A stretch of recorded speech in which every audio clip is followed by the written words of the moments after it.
یہ ساری آزمائشیں انہی کے ساتھ وقت گزارنا ہے.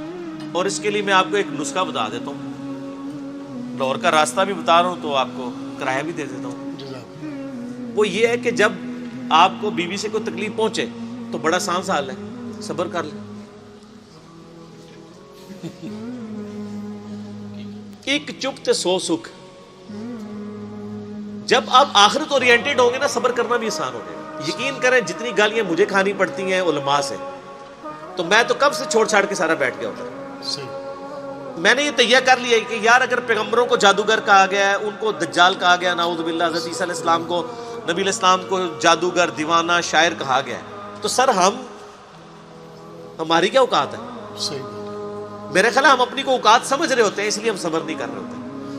وقت کے پیغمبر کو اگر اتنی گالیاں کھانی پڑے تو پیغمبر کو بھی چاہیے تھا, وہ اللہ کو کہتا ہے اللہ میرے کو کام نہیں ہوتا. نہیں کہا نا. آپ کو تو وہ تکلیفیں نہیں کاٹنی پڑتی. اسی طریقے سے بیوی سے, بچوں سے بھی تکلیف پہنچے, صبر کریں. اور میں بتاؤں صبر سے کئی معاملات حل ہو جاتے ہیں. وہ ایک گورے کا وہ رول بھی ہے نا کہ 80-20 رول اسے کہتے ہیں. وہ کہتا ہے 20% تو تکلیف آتی ہے ڈیسٹنی, تقدیر کی وجہ سے, لیکن 80% ہم خود اضافہ کرتے ہیں اس میں. یہ بڑے پوائنٹ کی بات کی ہے اس نے. قدرت صرف 20% تکلیفیں ڈالتی ہے, باقی 80% ہم اس میں بگاڑ کی وجہ سے ڈالتے ہیں. مثال کے طور پہ میں آپ کو اوریجنل واقعہ بتاتا ہوں. ہمارے اسلام آباد میں ایک دوست ہیں, وہ مجھے بتانے لگے کہ ان کے ادھر اسلام آباد میں I-10 سیکٹر کے اندر ایک بندے نے نئی گاڑی نکلوائی. تو اس کا چھوٹا بچہ تھا 7-8 سال کا. وہ آیا تو اس کے ہاتھ میں کوئی پرانی چابی تھی, اس نے اس کے اوپر یوں لکیر مار دی. اب نئی گاڑی کے اوپر لکیر, اگر ویسے دیکھا جائے تو کیا فرق پڑ گیا یار؟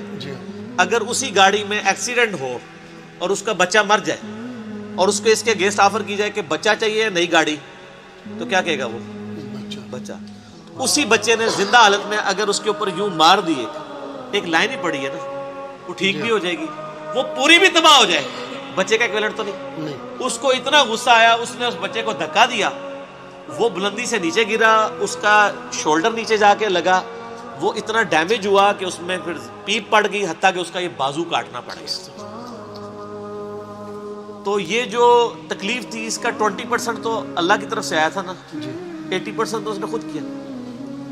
اچھا, اب وہ پوری زندگی اپنے بچے کو, گاڑی تو پھر بھی آ سکتی ہے, تو وہ بچہ جو ہے اپنے باپ سے ابھی تک گلہ کرتا ہے کہ بابا یہ میرا بازو جو ہے وہ تو مجھے نہیں ملے گا, آپ کو تو گاڑی مل جائے گی. وہ پوری زندگی اپنے آپ کو معاف نہیں کر سکے. اسی طریقے سے بعض اوقات لوگ آفس سے لیٹ ہو رہے ہوتے ہیں تو جناب اوور سپیڈنگ کرنا شروع کر دیتے ہیں.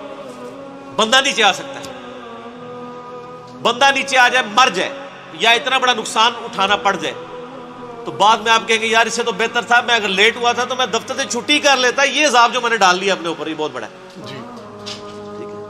ایک دفتر سے لیٹ ہونے کی وجہ سے اتنی آپ نے تکلیف کاٹی, وہ 20% آپ پہ آئی تھی, 80% آپ نے خود ڈال لی اپنے اوپر. آپ زندگی, یہ ساری باتیں میں یعنی یہ میں صرف آپ کے سامنے نہیں کر رہا ہوں, میں پریکٹیکلی اپنے اوپر اپلائی بھی کرتا ہوں. میں اپنی بیوی کو بھی, بچوں کو بھی اس حوالے سے یعنی گائیڈ کرتا ہوں. اور میری زندگی اس چیز کا یعنی منہ بولتا ثبوت ہے کہ میرے اوپر جب بھی اس طرح کے معاملات آتے ہیں نا, تو میں الحمدللہ صبر کی روش اختیار کرتا ہوں کہ مزید کوئی معاملات نہ بگڑے. خاموشی اختیار کر لیں. کوئی گالی دیتا ہے, کوئی آپ کو, مجھے مسجد سے پکڑ کے بھی لوگوں نے باہر نکالا ہے علماء نے, میں نے کبھی شی تک نہیں کی ہے, کوئی لڑائی جھگڑا نہیں کیا. آپ صبر کی روش اختیار کریں. صبر, اور فیملی لائف کے لیے تو آپ کو صبر بہت ضروری ہے. عورتوں کا غصہ فوراً آتا ہے, ٹھنڈا بھی فوراً ہو جاتا ہے. صحیح. تو جب عورتوں کا غصہ ٹھنڈا ہو جائے, اس ہفتے اگر کوئی بدتمیزی کی ہے انہوں نے, تو آپ جو ہے نا ایک ہفتے کے لیے صبر کر لیں. اگلے ہفتے اسی دن کو بتائیں جو پچھلی دفعہ آپ نے کیا تھا نا, اگر یہ نہ ہوتا تو وہ بھی مان جائے گی مجھ سے غلطی ہوئی ہے. صحیح. لیکن اس وقت تو وہ نہیں مانے گی, اس وقت تو آپ بھی ماننے کے لیے تیار نہیں ہوں گے. جی ٹھیک ہوتا ہے. ایٹ دا اسپاٹ تو کوئی بندہ اپنی غلطی ماننے کے لیے تیار نہیں ہوتا. تو صبر و شکر کے ساتھ زندگی گزاریں.